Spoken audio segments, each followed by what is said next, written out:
നമസ്കാരം പ്രിയപ്പെട്ടവരെ, നമ്മളിന്ന് കണ്ടുകൊണ്ടിരിക്കുന്നത് ഒരു ചൈനീസ് ഭരണിയാണ്. ഇത് പഴയ കാലങ്ങളിൽ നമ്മുടെ വീടുകളിൽ വീഞ്ഞ്, അച്ചാറ്, എണ്ണ തുടങ്ങിയവ സംഭരിച്ച് വയ്ക്കുന്നതിന് വേണ്ടി നമ്മൾ ഉപയോഗിച്ചിരുന്ന ഒരു വസ്തുവാണ് ഈ ഭരണി. ഇത് പുരാതന കാലത്ത് ചൈനയിൽ നിർമ്മിക്കുകയും പിന്നീട് മറ്റു രാജ്യങ്ങളിലേക്ക് വ്യാപിക്കുകയും ചെയ്തിരുന്ന ഈ വസ്തു ഇന്നും അപൂർവമായിട്ട് കണ്ടുവരികയാണ്.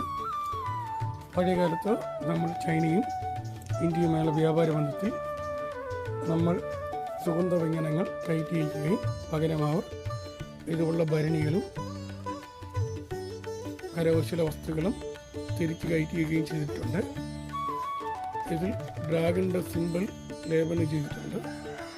ഡ്രാഗൺ ചൈനയിൽ രാജകീയതയുടെയും സമൃദ്ധിയുടെയും ഐശ്വര്യത്തിൻ്റെയും ഒരു ചിഹ്നമായി ഇന്നും കരുതിപ്പോരുന്നുണ്ട്. Thank you.